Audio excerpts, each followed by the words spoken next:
want anyone to take a leisurely break. Let's come back from the break, please.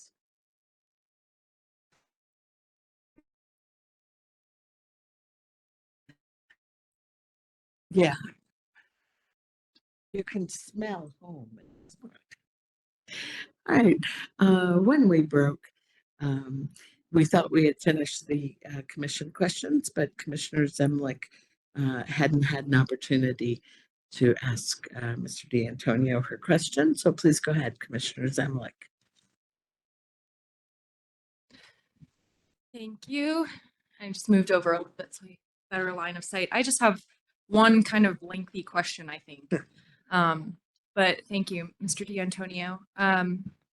So what I've heard over the course of the last 12 days is that the public takes issue primarily with the use of produced water outside of the oil and gas industry for many reasons, in part because as we've heard from them and some of the other experts, the technology isn't there. The issue that I've heard from industry and in your direct testimony and rebuttal testimony is that industry really needs a venue for research and development, and in order to demonstrate that bench, pilot, field scale treatment really works. But, and this is to follow up on my questions for Dr. Balch, isn't it true that under the current jurisdictions of the Oil Conservation Division, these technologies, treatment processes could be tested as long as the water is used or disposed of sort of within the industry? That would be in production, drilling. I don't have the rest of them in front of me. Is that true? Mr. Chairman, Commissioner Zemlich, yeah, that's my read on it. Yeah, it could be done within OCD rules. Okay, and so sort of to follow up, to summarize, the research can still advance.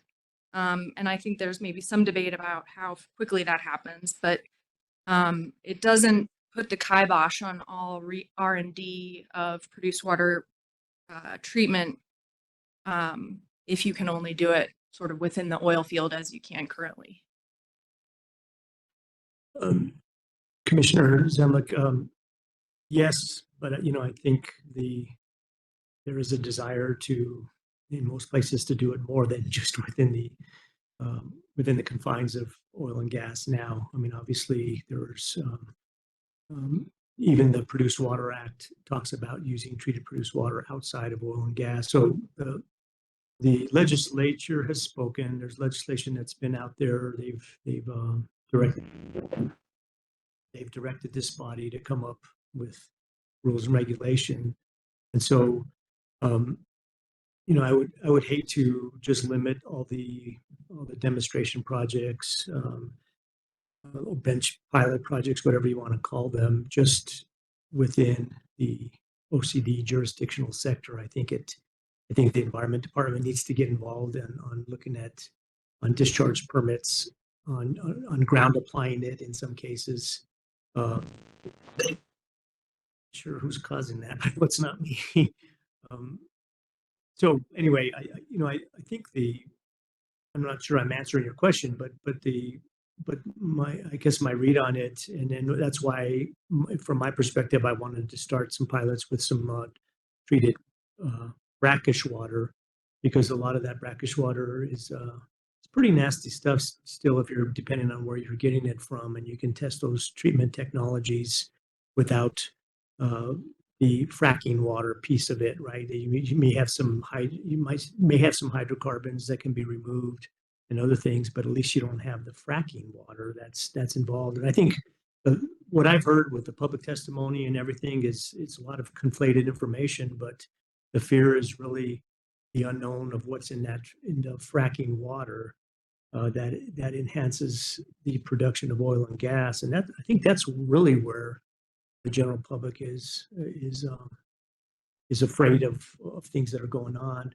That coupled with, we're not going to take it up to Santa Fe treated produced water is not going to be used up here. It's not going to be used in the Rio Grande. It's going to be used in the areas where the water is being produced. It's going to be helping those communities and those uses. And I think a lot of educational opportunities need to happen for the general public, because I mean, we keep hearing the fear of using any treated or produced water, but that's mainly it's tied to the fracking chemicals, I believe. So, and I wasn't going to ask this until you mentioned it, but the rule does distinguish between produced water, oil and gas field produced water. And so, are you saying now that not allowing for the discharge of oil and gas produced water would also limit the disposition of brackish water? No, I'm not saying that. Okay. No. Yeah, I guess what I was trying to get to is whether or not, given the existing structure, if you can advance the technology to a point where you could even have something like a demonstration facility.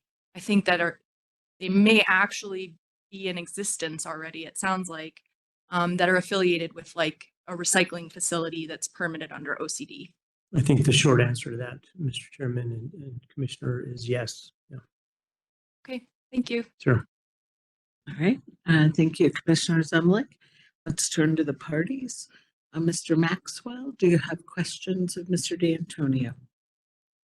Your Honor, I have no questions for this witness. Thank you.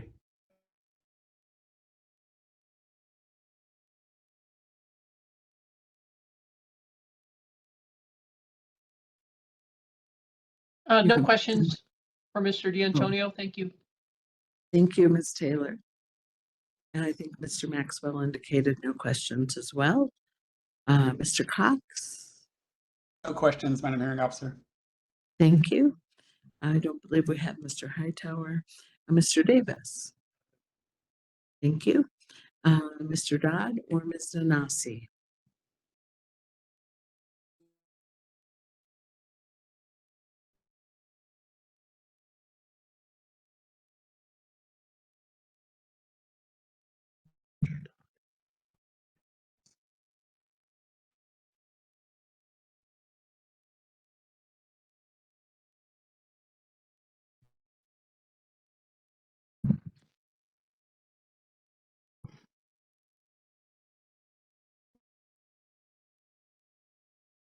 Good afternoon, Mr. D'Antonio. Good afternoon. First, I want to talk to you about your claim that the legislature, in enacting the Produced Water Act, intended to allow for discharge handling, transport, storage, recycling, or treatment of produced water.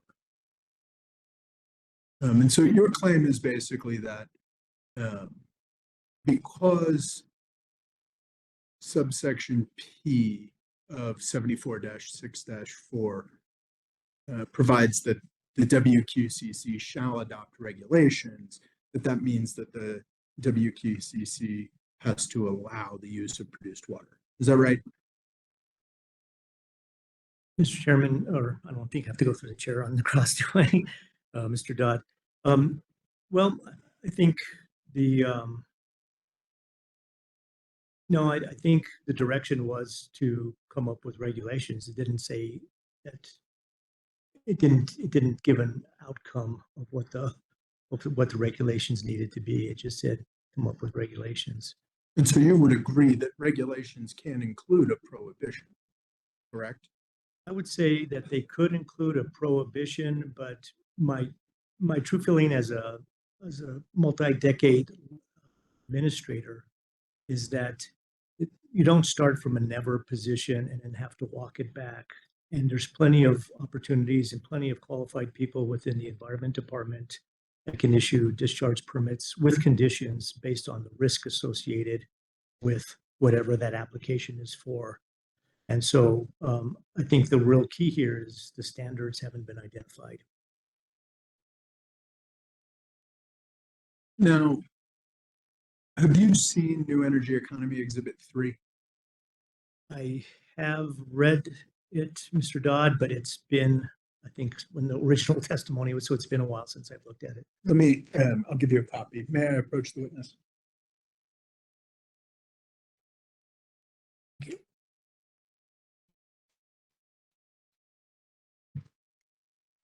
New Energy Economy Exhibit 3 is a letter from then Speaker of the House Egolf to the OCD regarding produced water, correct?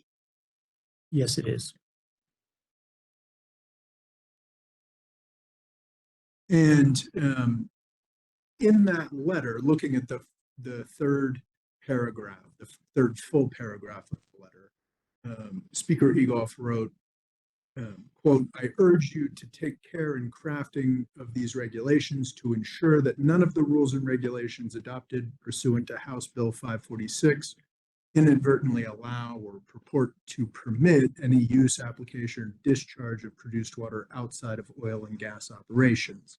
The people of New Mexico will be best served by the adoption of stringent regulations of produced water that put public health and safety first and clearly state that any use of produced water outside of oil and gas operations is prohibited."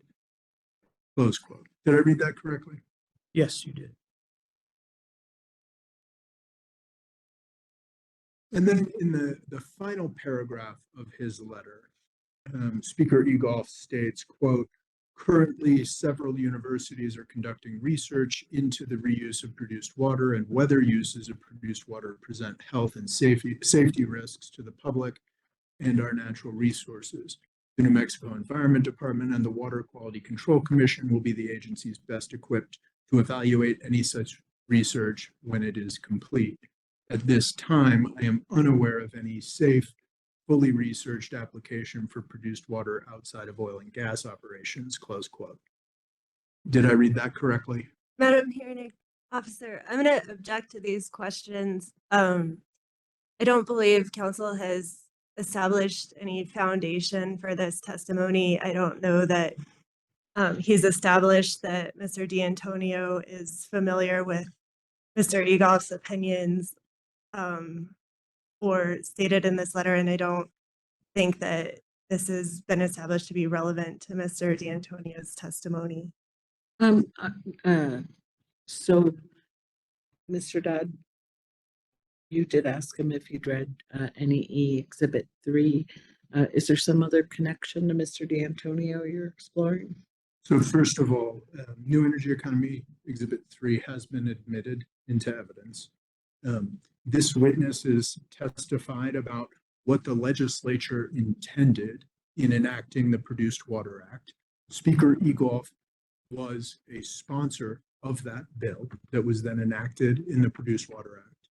And I think it is completely fair game for me to ask this witness about Speaker Egolf's statements about the Produced Water Act and what was contemplated. All right. And so, Mr. D'Antonio, if you know the answer, you can certainly testify to it. Well, I would say that the legislation speaks for itself. The 2019 Produced Water Act, it gives direction. Letters from, and he is the Speaker of the House, that is a letter signed by him. That's not signed by the full legislature. You know, the laws passed by the vote of the entire legislature, and that's what I consider legislative intent. When you have somebody, and albeit I respect Brian and his role as House leader there, but it's a letter from him and his. It's his reading of the legislation, which I think the legislation speaks for itself. Okay. Now, you have claimed that the prohibition on produced water discharge is, quote, inconsistent with the governor's 50-year water action plan, correct? Correct. Now, you are aware that the 50-year water action plan is not law, correct? That's correct. It is simply a policy document created by the governor's office. That's correct.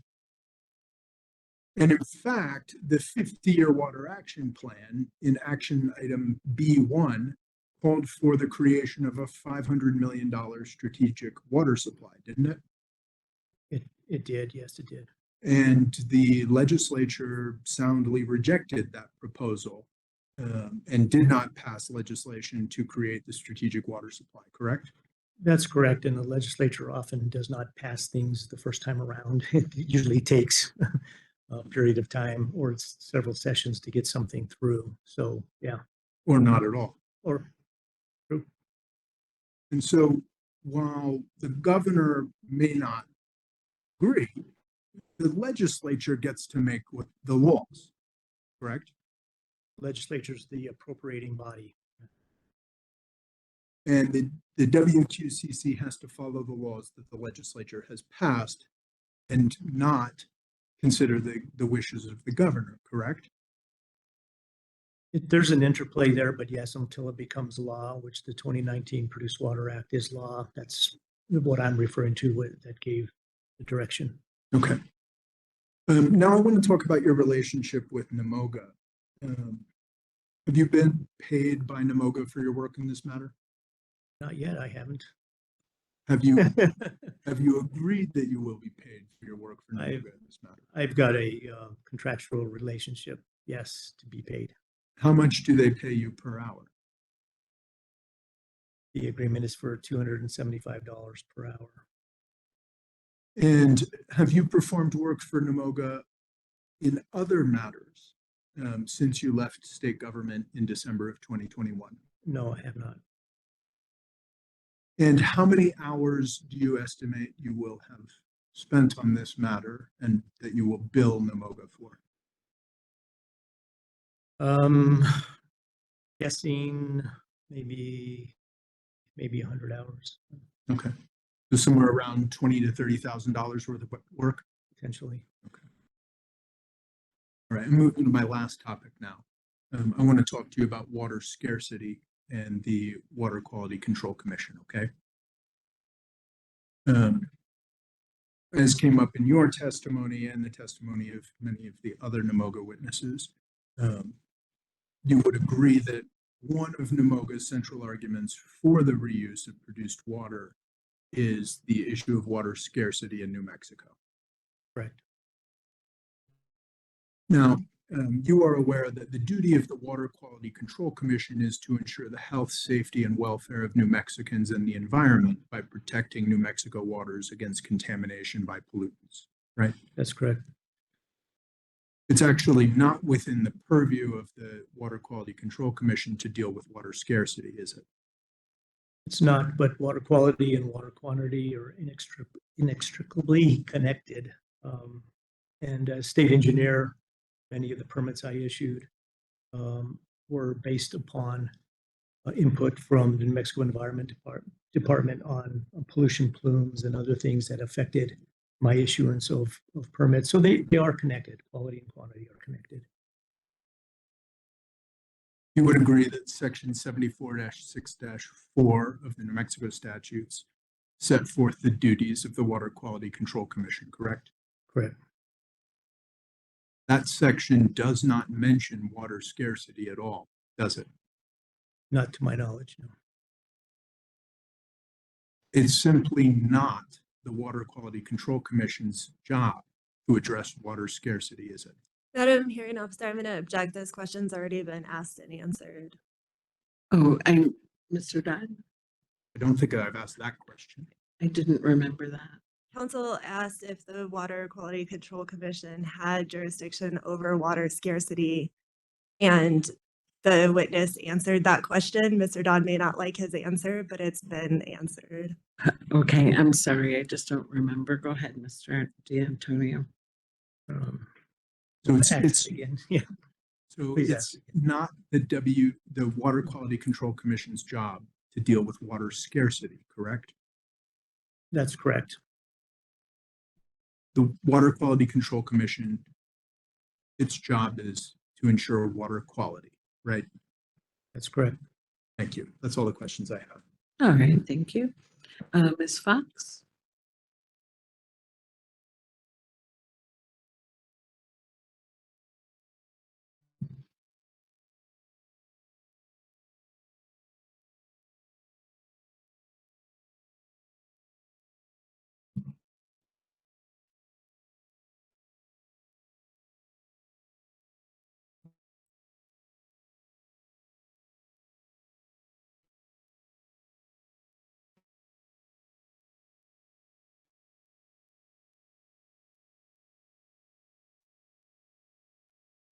Just two more, Mr. D'Antonio.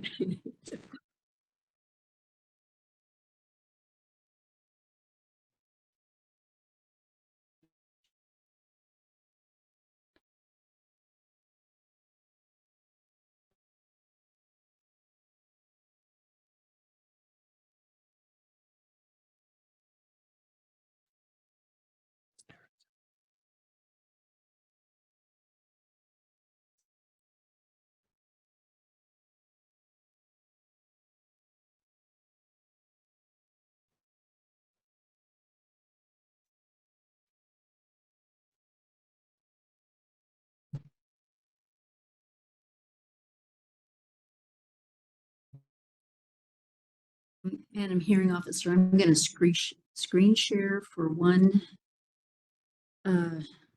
document, and I'm getting the same message as I did before. Pam, am I screen sharing by screen shareability? Let me see if this works.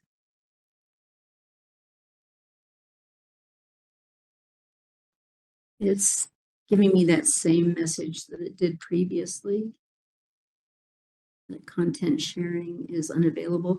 What worked last time is for me to go off and go back on the platform. I apologize, but Or perhaps could Pam share it?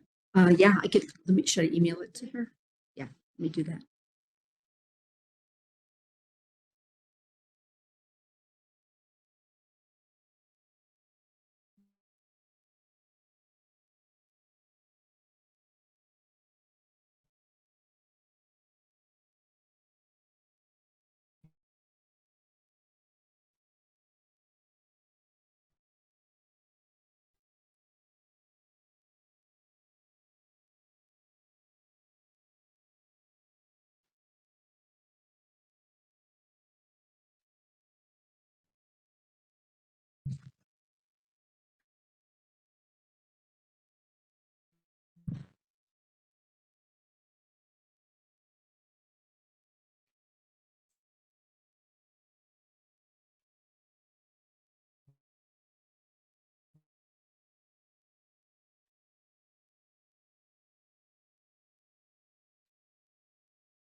Okay, I'm going to have to reconnect to the internet. Do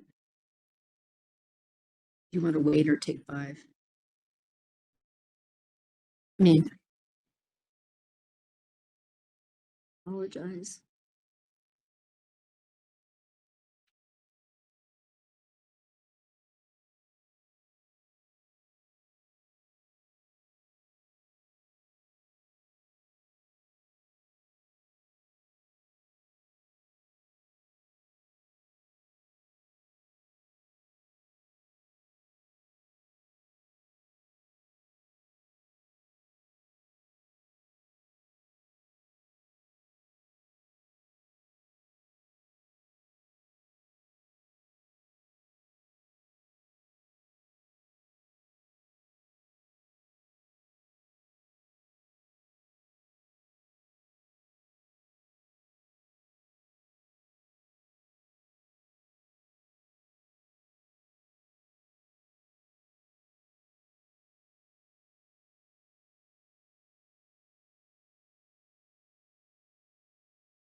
it's some, it's a little ways into my examination, but I don't want to hold anybody up right now. All right, go ahead. Okay. We need to wait for the chair to return. Okay. Okay. Good afternoon, Mr. D'Antonio. I'm Tanis Fox, representing Amigos Bravos and Sierra Club in this Afternoon. proceeding. Thank you for your testimony. In your direct testimony on page 4, you state that a purpose of your testimony is to describe the general regulatory framework for water and produced water specifically, and where the proposed rules fit within the existing regulatory framework, correct?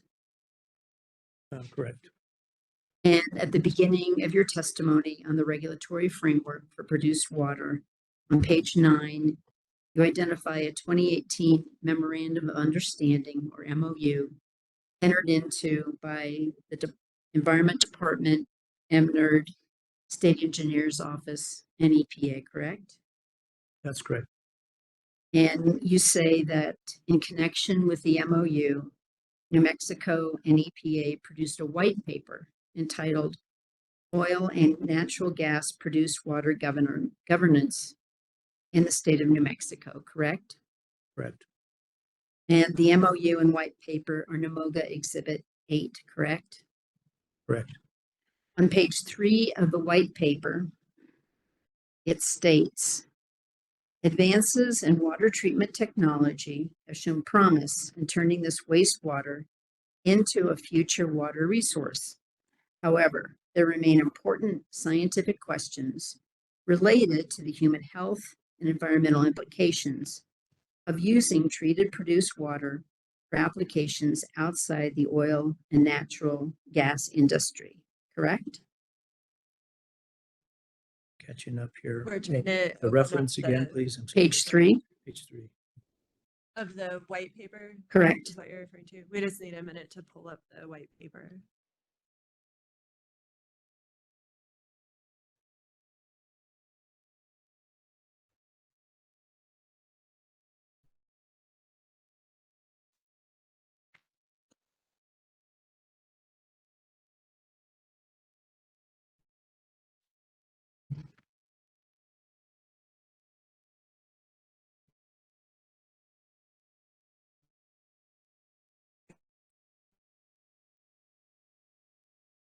It starts advances in water treatment technology have shown promise. Okay. However, there remain important scientific questions related to human health and environmental implications of using treated produced water for applications outside the oil and natural gas industry. Yes, I read that. Now, the white paper is a draft white paper, correct? Yes, it was. That's how it's entitled, correct? As a draft white paper. I believe so, yes. And that draft white paper was never finalized, correct? I'll take your word for it. I don't remember if it was finalized or not. You don't know. No, 2018 was just before I came back as state engineer, so You haven't submitted a final white paper as an exhibit, correct? no, we have not. The associated MOU that you refer to as establishing a regulatory framework for produced water in New Mexico, that was terminated December 31, 2018, correct? I'll take your word for it. I don't know that it was terminated, but You can take a look at section 5, page 5, duration and signatures.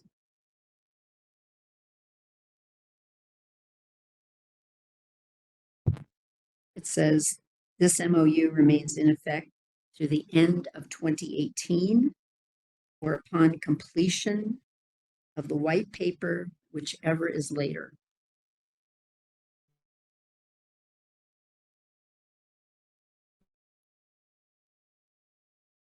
So that MOU terminated almost 6 years ago, correct? Madam Hearing Officer, I'm gonna object. I think he's already answered. About when the duration of the MOU was? Well, she asked him if he knows when it terminated and he said no. So she can keep proposing dates, but I don't think his answer is gonna change. Well, he's now reading the termination clause, so Wait, You said page 5, section 5, is it in the,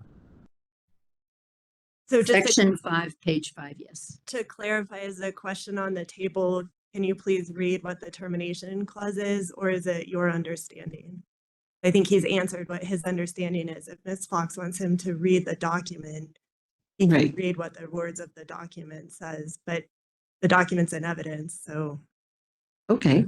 I think she's asking him to confirm what he sees in the document. I'm just having problems finding section 5. Is that at the end? Is that an appendix then? Oh, there it is, appendix. Okay.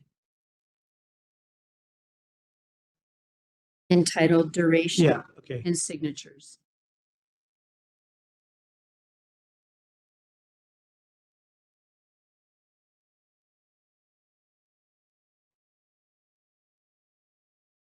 Okay. So doesn't that provision say that the MOU will remain in effect through the end of 2018 or upon completion of the white paper, whichever is later? Yes, it does say that.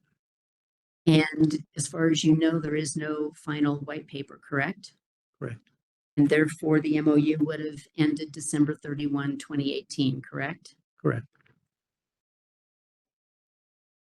And as far as you know, that MOU is not replaced by another such agreement between the state of New Mexico and EPA, correct? Correct. In your direct testimony, you discussed the jurisdiction over produced water of OCD, NMED, the commission, and the state engineer's office, correct? Yes. In general, OCD has jurisdiction over produced water in the oil field, correct? That's correct. Now, at an OCD permitted site, produced water may be reused as a drilling or completion fluid or other type of oil field fluid, including makeup water, fracturing fluid, or drilling mud, correct? That's my understanding, yes. And the reuse of produced water is not permitted for any use which involves contact with freshwater zones, correct? That's correct. And under OCC rules, freshwater zones are groundwater zones with 10,000 milligrams per liter or less total dissolved solids, correct? That's correct.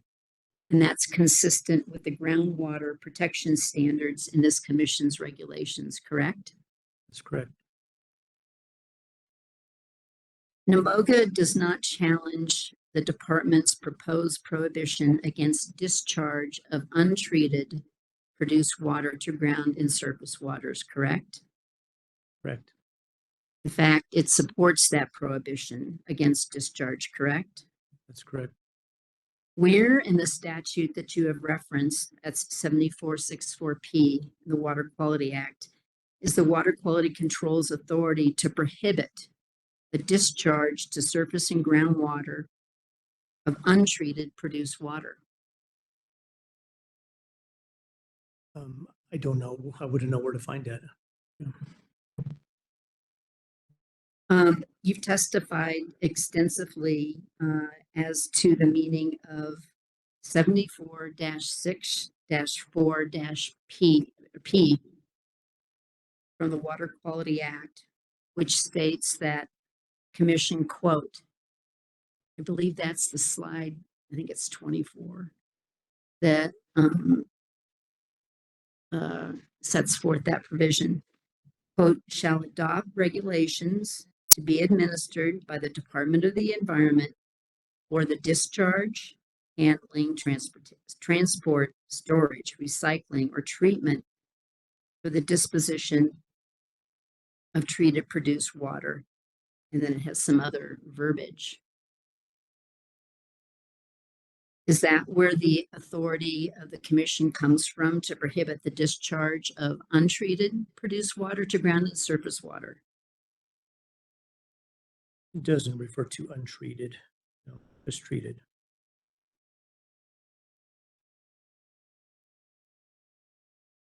Where does the prohibition, where does the commission have the authority to prohibit the disposal, the discharge of untreated produced water? Madam Hearing Officer, I believe this question has already been asked and answered. Okay, I didn't. Ms. Fox? Let me ask this. Let me ask it a different way.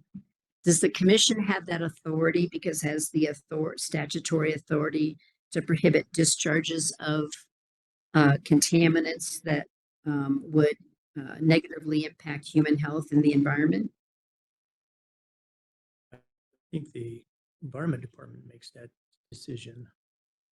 The Water Quality Control Commission on a specific permit, application or permit. Are you familiar with section 7464E1 of the Water Quality Act that provides that in making regulations, the commission shall give weight it deems appropriate to all relevant facts and circumstances, including character and degree of injury to or interference with health, welfare, environment, and property? Haven't looked at that regulation in some time, but It's in assuming- the Water Quality Act. Are you familiar with that provision of the Water Quality Act that allows the commission to protect human health and the environment? and generally, I am familiar with it, that gives them that responsibility, yes. Did you hear the testimony of NMOGA witness Rick Curdy last Thursday and Friday? I listened to most of it, yes. Did you hear him testify multiple times under oath to this commission that treated produced water is not ready at this time for discharge at scale to groundwater and surface water?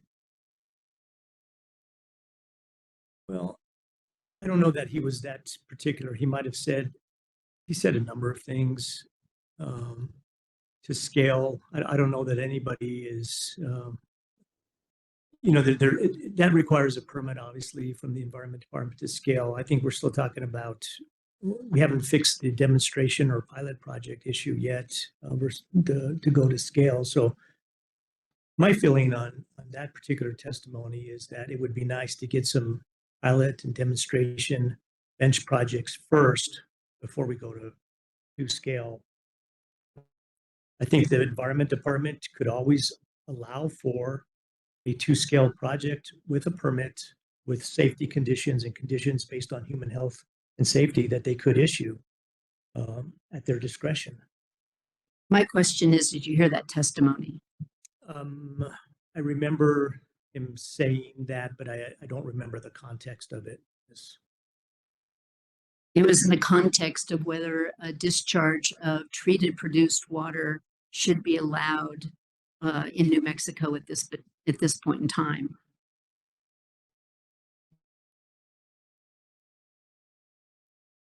And that testimony is consistent with the testimony of the 5 NMED experts and Amigos Bravos and Sierra Club's expert, Dr. Lewis, correct? Madam Hearing Examiner, I'm going to object. She's asking him questions about Mr. McCurdy's testimony. I think if she wants to ask Mr. D'Antonio his opinions or for him to testify, I think that's appropriate, but I don't understand why she's asking him about Mr. McCurdy's opinions and testimony. She asked if Mr. McCurdy's testimony was consistent with the testimony of the department witnesses and the Sierra Club witness. It seems think like a legitimate question. she's asking if Ms. Fox's characterization of Mr. McCurdy's testimony is consistent with 5 other testimonies. And I just don't see what Mr. D'Antonio's opinion on other witnesses' testimony, where we're going with this. She may be heading towards some kind of rebuttal, or I'm not sure. The objection's overruled. Go ahead, Ms. Fox.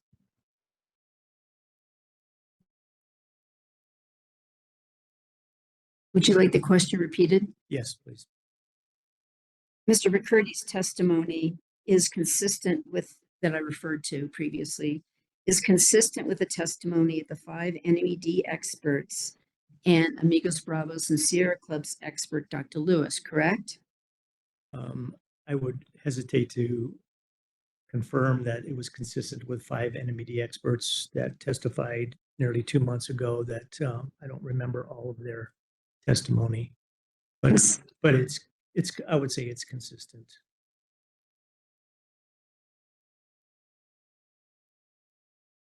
In your direct testimony, you say that NMED's proposed prohibition against discharge of treated produced water to surface water is inconsistent with the Water Quality Act, correct? Yes, I did say that. And you cite to this specific provision of the Water Quality Act that we've discussed, 7464P. Right. That you say, in effect, requires the commission to authorize, quote, discharge of produced water for multiple purposes, end quote, correct? Yes. So the provision in the Water Quality Act requires the commission to, quote, adopt regulations for, quote, discharge, handling, transport, storage, recycling, or treatment for the disposition of treated produced water, correct? That's correct. Now, in authorizing in the commission to adopt regulations for the discharge of treated produced water, the authorization would include, would it not, the authority to authorize with conditions, or prohibit the discharge of produced water to protect human health and the environment, correct? I think that's correct.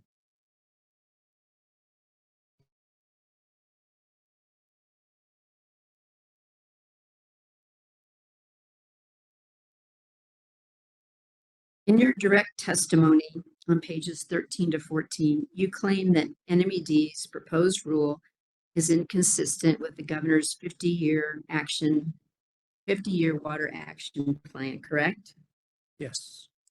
ABSC 14, which I have handed out here and put in the Dropbox and emailed to council, is excerpts from the governor's 50-year water action plan.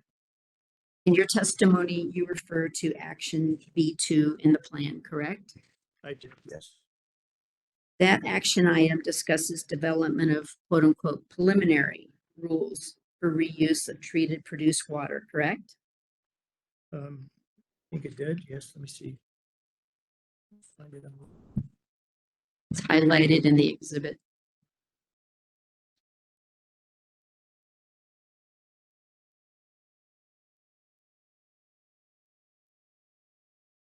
On page 12, do you see it? Yes, I do see it. So that action item on page 12 provides in part, in 2024, NMED will adopt preliminary water use reuse rules to create a consistent and science-based regulatory program, treatment, and reuse of produced water outside of the oil and gas sector, correct? Correct. And you claim that the rule proposed by NMED at 20.6.8 and MAC is inconsistent with that particular action item, correct? Yes, I say it's inconsistent. Yes. So the proposed rules before the commission propose a prohibition on discharge of produced water as a surface and groundwater, and would authorize the use of produced water in demonstration and industrial projects, correct? Yes, I believe that's right. And the proposed rules are backed up from the testimony from 5 NMED technical witnesses, correct?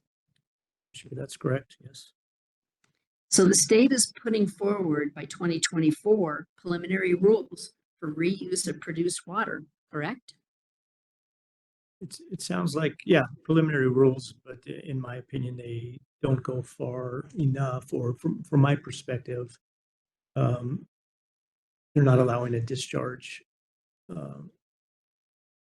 based on what's been submitted. There's no discharge allowed outside of the oil and gas. But the proposed rules as preliminary rules for the use of produced water is consistent with what the governor proposes in her plan, correct? Well, it depends on Yeah, you have the action plan and you also have the strategic water I'm supply. talking about the action plan. Well, this plan actually talks about preliminary water reuse rules. And I just think that they're too restrictive from my perspective. I understand that, but my question has to do with whether the rules put forward by the New Mexico Environment Department are consistent with the governor's proposal to put forth preliminary rules for reuse of produced water in light of the fact that industrial projects and demonstration projects, which are uses, are proposed. Well, and I think the way, you have to read, when you're in a policy position, you have to read plans in conjunction with other plans. So you're taking this particular plan, which is part of a policy that the governor's putting in place that also includes a strategic water supply that talked about funding, and talked about coming up with,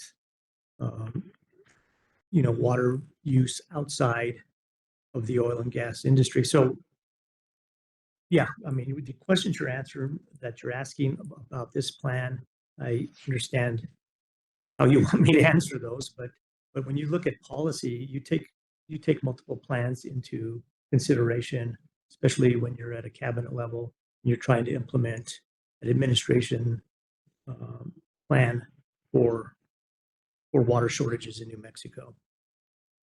Mr. D'Antoni, I'm talking about your words, not mine, but I am going to move on.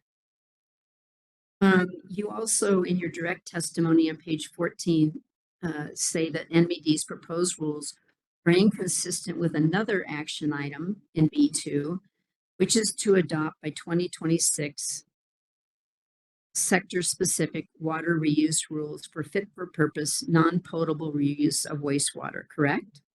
Correct. It's not 2026 yet, is it? It's not. On page 13 of your direct testimony, you're asked whether, to your knowledge, produced water can be treated to satisfy water quality, WQCC water quality standards for discharge, correct? It's page 13. And the line you're referencing, please. I don't have the line in front of me. 12 to 14. Oh, thank you.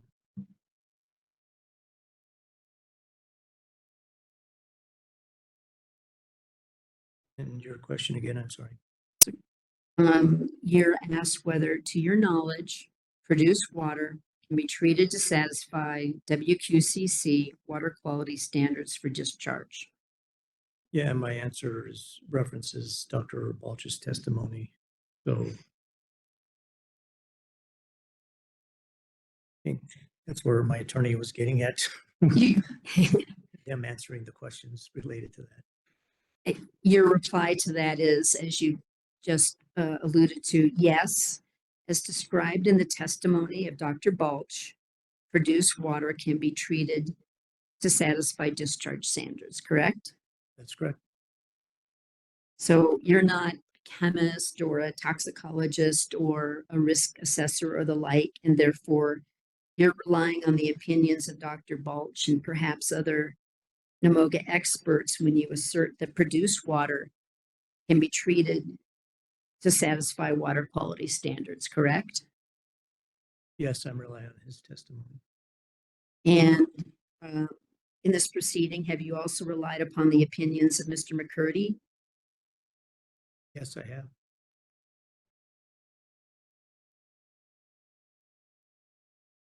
In your direct testimony on page 17, you testify that NMED's approach to this rulemaking is quote unquote backwards.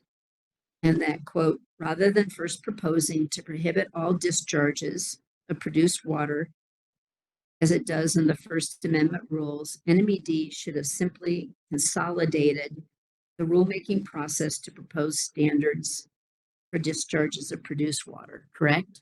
Correct. Now, NMOGA has not proposed any quote standards for discharges of produced water, correct? Not that I'm aware of. No. And you understand that NMOGA can propose such standards to the commission, correct?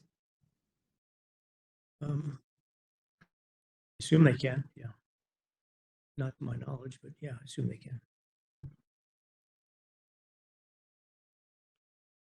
With respect to your assertion that NMED should have proposed standards, Mr. Herman from NMED responds to you on page 10 of his rebuttal testimony, quote, lastly, the department does not agree with Mr. D'Antonio's assertion that it should have included standards for discharge of produced water in the proposed regulations. The department has made every effort to obtain research, data, produce water samples, and other information in order to promulgate such standards, but has received almost nothing from industry proponents who are pushing for the discharge of treated produced water.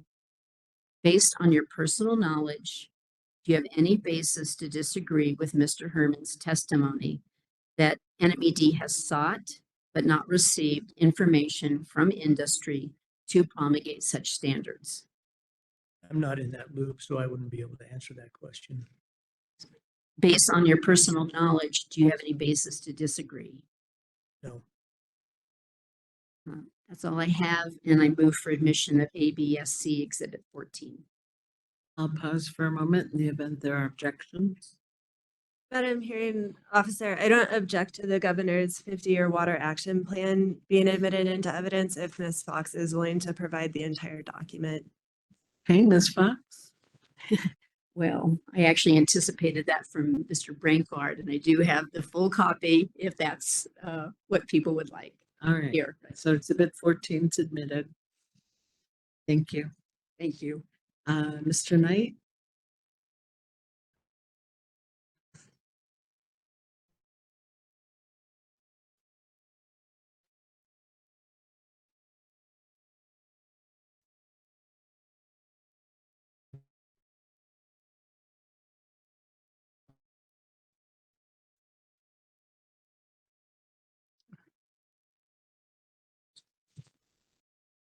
Madam Hearing Officer, in the interest of time, I have hours of cross-exam for this witness, but in the interest of time, I would forego that questioning in favor of allowing us time to talk about any post-hearing procedures and get out of here before guards come to remove us. Okay, well, thank you for that, Mr. Knight. I'm aware that I have a few outstanding motion sorts of things. The two that I remember right now, I think both of them came from Mr. Maxwell. One was an attempt to compel the admission somehow or the proffer of the book written by Ms. Nanasi's witness. And my feeling on that and my ruling is that exhibits can be used to cross-examine witnesses without necessarily being required to be proffered or admitted. So that objection from Mr. Maxwell is overruled. And the other one from Mr. Maxwell related to Commissioner Bayless, stating that his financial disclosure was incomplete. So Commissioner Bayless, I think you have something to say about that. Yes, I agree with Mr. Maxwell. My financial disclosure statement was incomplete and maybe even ambiguous, so I understand his questions. I will update the financial disclosure statement before the 29th. That'll be less than the 30 days. That's the deadline for submitting such a thing after my date of appointment. I can assure him that the questions he asked are about my spouse's occupation. She's unemployed, and so the questions about titles and job descriptions and name of employers is moot, I guess. So anyhow, I do have to say that I agree entirely with Mr. Maxwell's um, um, purpose in life, and I support that entirely. So I'm a little embarrassed to be in his crosshairs, but I'll duck quick. Thank you very much, Commissioner Bayless. Is there anything? Let's see. Oh, I'm sorry, Ms. Olson. I didn't ask you if you had redirect of Mr. D'Antonio. I had one question, but it's not worth it. We can Okay. we can move on. Okay. Thank you for pointing that out, Commissioner. Okay. Were there any other outstanding motions or objections that didn't get attention?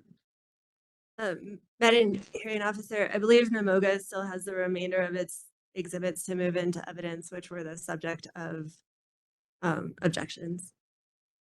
We can do that now. Go ahead. Okay, to start with, maybe just the easiest one, I just wanted to represent on the record that we did file that notice of filing Appendix A to Namoga Exhibit 139. It went back and looked at the transcript, and we were clearly directed to provide that. So I don't know how you want to move, or if I should move for that to be admitted as well. Right. Any objections to that? That was an instruction after some of the commissioners noted that they wanted a little more of that. All right. Thank you. The completed 139 is admitted. Okay, and next, I'll move for admission of Namoga Exhibits 16 through 74, which are documents related to the New Mexico Produced Water Consortium.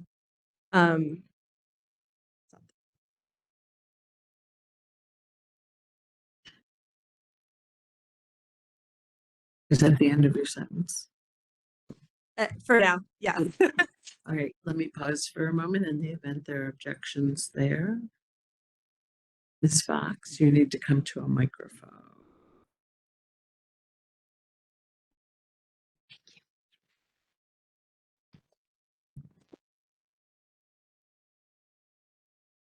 That was 16 through 74. We do object to we object to 16 through 74, except 29, 35, and 39. There was no reference by any witness to those other exhibits as far as I can recall. And so I object on that basis. 29, 35, and 39 were referred to during cross-examination, specifically with regard to questions to Mr. Hightower and one of the NMED witnesses. And so those were used properly in cross-examination. So no objection as to 29, 35, 39, but the rest between 16 and 74 were not referred to in testimony as far as I can recall. All right, Ms. Olson. I would just respond that I've read through the commission's rules for rulemaking procedure. I don't see any requirements that a witness has to mention or the level of detail that they have to be mentioned. My understanding of the objectives of the rulemaking procedures is to provide the commission with as much information as possible to inform their adoption of a rule.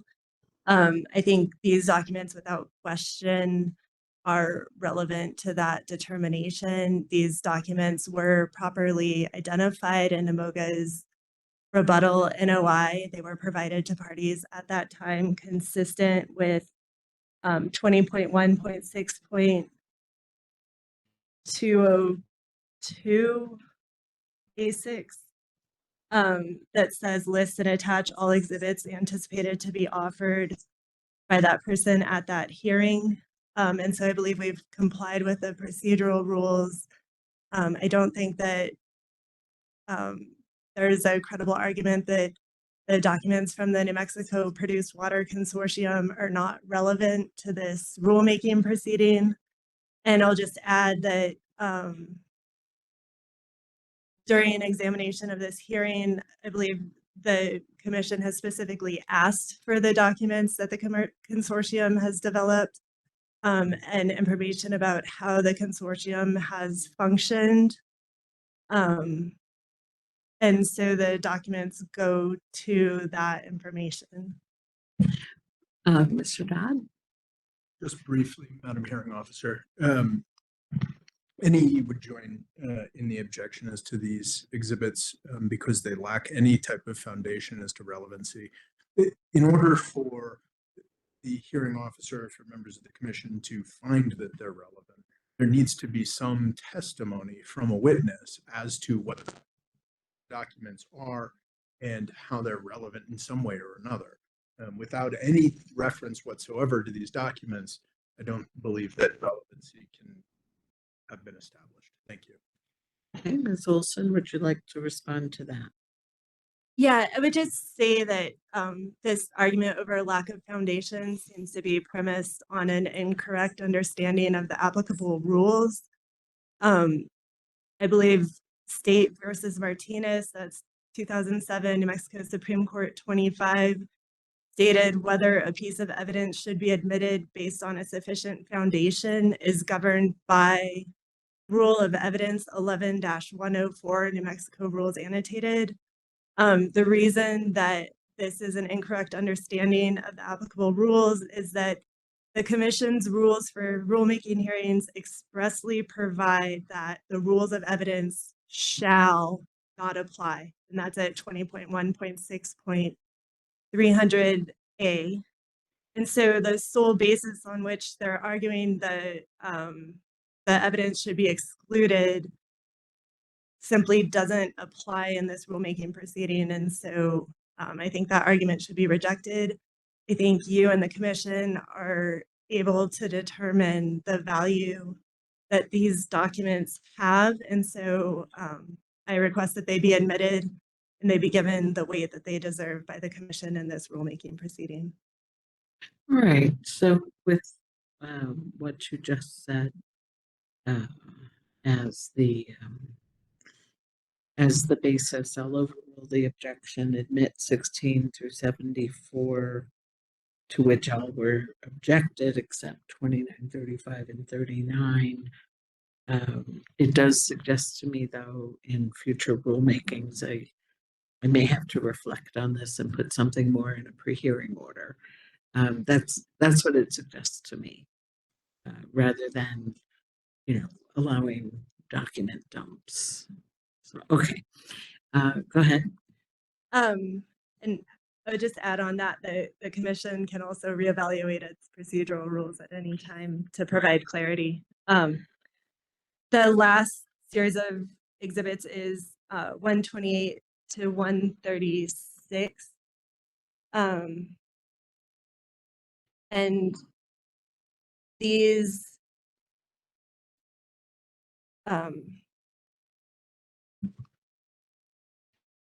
this category of documents relate to the demonstration projects at the commission, in addition to the self-evident relevance.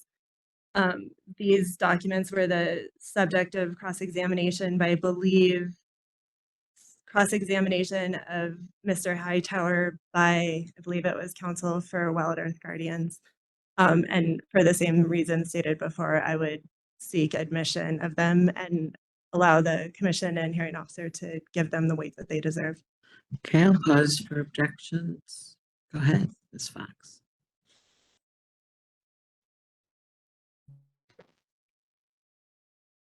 Madam Hearing Officer, we object to admission of exhibits 128 through 133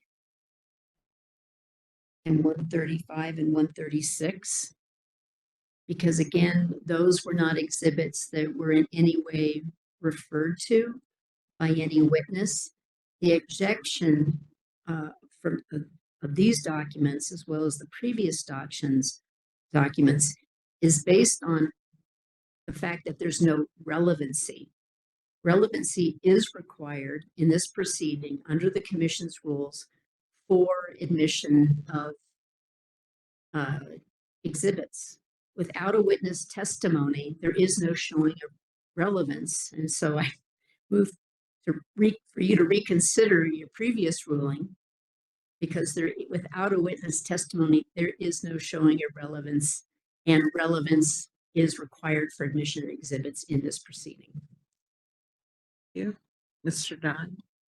And we join in the objection for the same reasons. Okay, thank you. Ms. Wilson.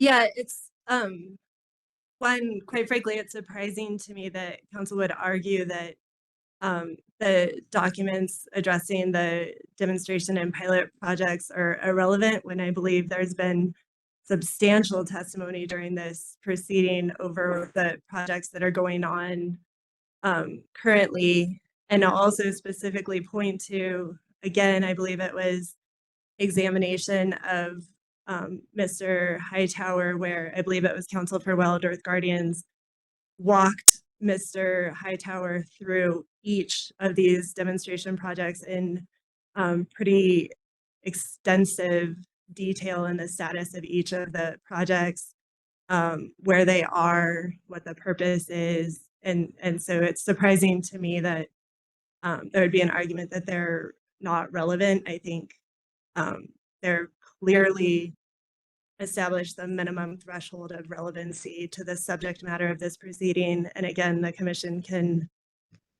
provide the weight that the commission deems deserved. All right, same ruling. They're admitted. I just, for council's benefit, the other thing that I'm weighing here is the strong interest expressed by the commissioners for information of this sort. Anything else, Ms. Olson? It's been a long week for all of us, or multiple weeks. I can't think of anything off the top of my head. I hope I'm not forgetting anything. I guess the last thing to discuss is the post-hearing process. Yeah, so let me just say, sorry, before I get there, and while we still have the word consortium in mind, I did just want to put on the transcript that someone, Pei Shu, tried to submit technical testimony on Friday by way of a written document sent to Pam. I don't think it was copied to any of the other parties. It was sent to Pam, and at my instruction, Pam explained that the deadline for technical testimony was April 15th, and that it's also not public comment because public comment has to be non-technical. So that will not be included in the record. So post-hearing submittals. Oh, Ms. Zanasi, you're going to the microphone. Based on your ruling, I would move to have every new energy economy exhibit moved into evidence. Because do I think it's relevant? Sure. I mean, our issue with the ruling here is that you have to have a foundation to prove relevance. If you have no testimony about that, how could there be relevance? That means that we could put in anything into the record. And so basically, based on your ruling on Imoga's exhibits, which New Energy Economy was not held to that same standard. We only asked to put into evidence the exhibits that we refer to and ask questions about of various witnesses. So now I would like to move New Energy Economy exhibits 1 through 35 into evidence. Okay, so did I exclude some of your We exhibits? we didn't move some of them because we didn't ask about them, because I thought that that's the basic standard in hearings. All right. Are there objections to the remainder of New Energy Economy's exhibits coming into the record? Be given whatever weight the commission would give them. No? Okay. Very noted. Oh, I'm sorry. Sorry, I'm assuming that these are all exhibits that have been provided. I don't believe that they were all disclosed on the NOIs, but I'm assuming they're the exhibits that Ms. Manasi has provided throughout the course of this hearing. Is that correct? You've provided all of these. Yeah. Okay. Thank you. They're admitted. All right, the post-hearing process. The first thing that happens is we wait for the transcripts to be prepared. From the date the final transcript is received, there's a certain period of time whereby the parties can submit written closing argument and whatever I call them proposed findings and conclusions, findings of fact and conclusions of law. What they really are is what the commission council would turn into a statement of reasons for whatever decision they make when they deliberate. Is a month long enough for those submittals, again, following receipt of the final transcripts? Mr. Davis? Madam Hearing Officer, I was not standing up to address this issue, so I'll just wait until we deal with this and then I would bring something else up. Okay. Is a month long enough? Anyone have a different proposal? Ms. Fox?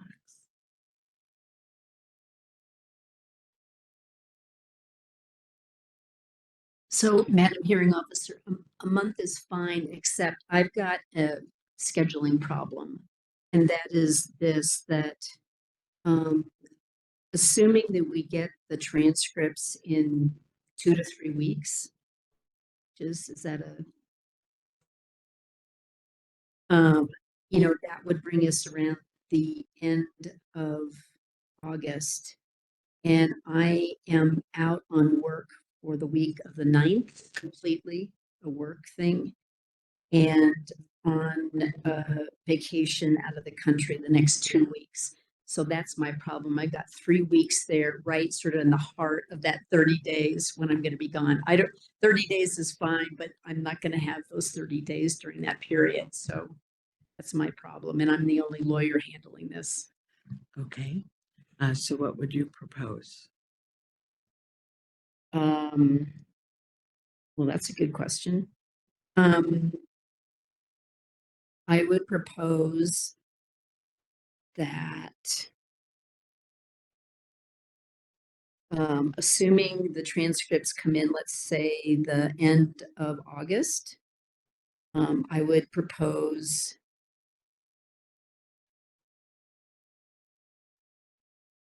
October 18th. Okay, are there objections to post-hearing submittals being due October 18th? I don't have any objection to that. I'm just wondering if we're going to run into any problems or if we need to tie it to the transcript. If for some reason the transcript took longer, if we wanted to say instead of 30 days, say 45 days or 60 days from the Right, but transcript. I'm trying to accommodate her trips, not tie it to the transcript. So she's proposing the 18th of October based on her schedule, not based on the exact receipt of the transcript. Ms. Anasi? I just wanted to be clear also with what we can submit in addition to the written closing argument and essentially a statement of reasons. Potential new rule, right? That is also can be included in our closing. Yes, if Submission. any party, if any party desires to make a last final best proposal for the commission to consider as a rule, there's just one really important thing that you have to keep in mind, which is that whatever you propose by way of new provisions is based on something that happened in the record. That's your stopper right there. Yeah, and so do we, well, in our submission, we will cite to the record absolutely. Yes. About that. Yeah. Thank you. Commissioner Brankard. Madam Hearing Officer, I think that's very important. But I think for the sake of myself and the other commissioners, we need a base document on which everybody is making changes. And so I would assume that base document would be the proposal of the Environment Department. Of course, begs the question, which version of the Environment Department's proposals is the base document? But is it the original one? Is it the revised one? So Commissioner Brankard, I think we're already downstream of that idea. There isn't a base document right now because across the parties, as we just heard, Mr. D'Antonio was asked to look at the NMOGA proposal, and he had a proposal. The parties already have other proposals besides the. Yes, but all those proposals are amendments to the Environment Department's proposal. Because that's what our hearing is about. It's about the Environment Department's proposal. So I just want everybody to be amending the same document so that we can follow it. Okay. So did Mr. Knight give something helpful? Madam Hearing Officer, I couldn't agree more with Commissioner Brankard's point on this, and being consistent with previous rulings, suggest that the most logical thing would be for everyone's best and final proposal to be based on NMED Exhibit 175, which is the version of the rule included with our notice of intent. And that would be best.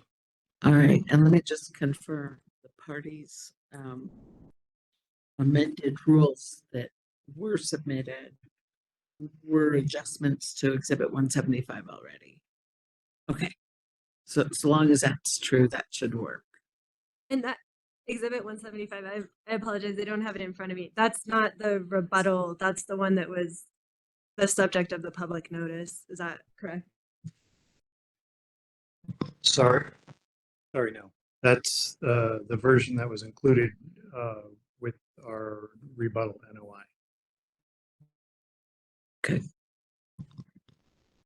So we're going off of the department's rebuttal proposal, not the proposal that was a subject of the public notice for the hearing. Is that the direction? That's my understanding. Okay. Anything else? Madam Hearing Examiner? Yes? Yes, I'm a voice from above. Yes.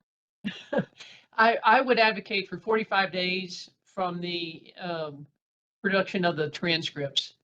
We've had 2 weeks of hearing, and a mountain of exhibits have come in today and otherwise.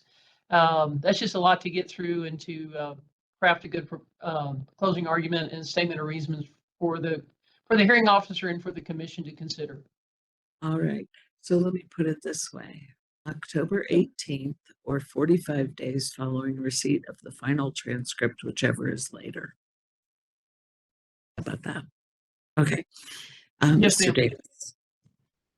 Madam Hearing Officer, for the same reasons that Ms. Nanasi outlined, I move the Wild Earth Guardians exhibits that were identified in our direct and rebuttal NOIs, which I believe to be Wild Earth Guardians exhibits 1 through 15 into evidence. As you know, we were unable to offer Ms. Troutman, Ms. Troutman's testimony. She was unavailable due to a medical issue. And so, yeah, I have to move for admission of those exhibits as well. Okay. I'm going to pause for objections to Wild Earth Guardians 1 through 15. Madam Hearing Officer, I would object to the entry of Ms. Troutman's testimony into evidence because she was not made available for cross-examination, and I believe the commission's rules require that testimony be subject to cross-examination. Right, it requires testimony under oath Maxwell and joins in subject to the objection. cross-examination. So, oh, I'm sorry, Mr. Maxwell. I join in that objection. Okay, thank you. So at this May- point, May I respond? hold on one second. And I see Ms. Taylor also raising her hand.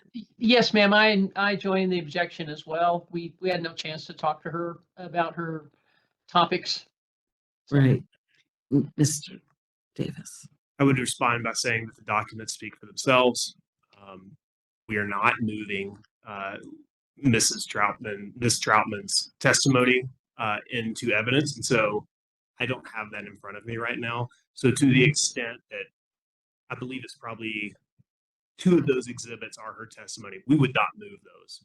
We only move the exhibits that are not her testimony. And sorry, I didn't clarify that at the beginning. So I renew my motion. All right, thank you very much.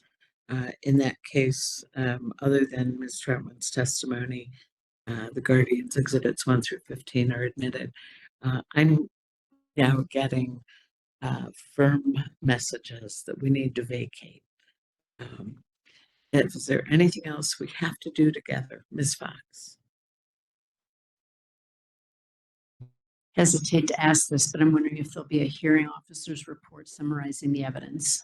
I've been asked for a hearing officer report, and it'll kind of be a summary of the evidence, but more to the point, it'll be a roadmap for their deliberations without a policy recommendation, which they don't need from me. Okay, if there's nothing else that we need to do while we're together, thank you all, and see you down the road. Thank you.